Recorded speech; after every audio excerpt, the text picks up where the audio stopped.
अस्सलाम वालेकुम रहमतुल्लाहि ताला व बरकातुहू। दोस्तों, उम्मीद है आप सब बखैर व आफियत होंगे। मौला ताला हम सबको सेहत व आफियत और नेक वाली ज़िंदगी अता फरमाए।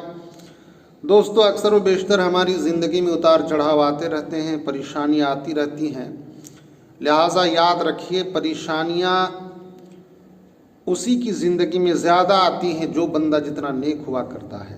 लिहाजा हमें अपनी परेशानियों से घबराना नहीं चाहिए, हमें अपने गुनाहों से ताइब होकर तौबा करनी चाहिए, नेक अमाल की कोशिशें करनी चाहिए। मेरे दोस्तों, आज मैं एक हदीस पाक मिशकातुल मसाबीह की हदीस नंबर 4613 की हदीस पाक हज़रत जाबिर रज़ियल्लाहु ताला अन्हु रावी हैं। मेरे आका सल्लल्लाहु अलैहि वसल्लम इरशाद फरमाते हैं कि लोगों, जब तुम्हें कोई बुरा ख्वाब नज़र आए, कोई डरावना ख्वाब नज़र आए, ऐसा ख्वाब जिसका सर पैर ना हो, जिसका कोई मतलब ना हो, बुरा ख्वाब यानी कोई डरावना जानवर या कहीं से गिरना या कोई हादसा हो जाना, अगर ऐसी ख्वाब नज़र आए तो फ़ौरन तुम 3 अमल करना।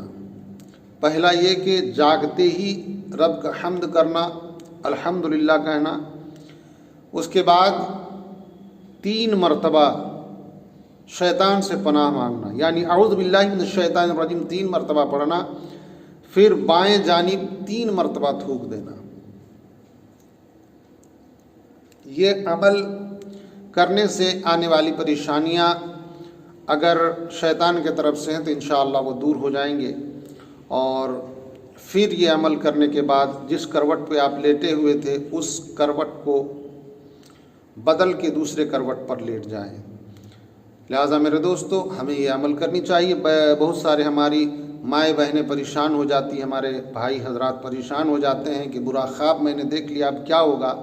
मेरे दोस्तों, अक्सर व बेशतर ये उठपटांग ख्वाब जो होते हैं, बुरे ख्वाब, डरावना ख्वाब, ये शैतान की तरफ से होते हैं। लिहाजा मौला ताला से दुआ है, मौला ताला हमें शयातीन की मकर फ़रेब और उसके धोखाधड़ी से बचाए और उसके शर से खुसूसियत के साथ महफूज फरमाए। आमीन। अस्सलामु अलैकुम व रहमतुल्लाहि ताला व बरकातुहू।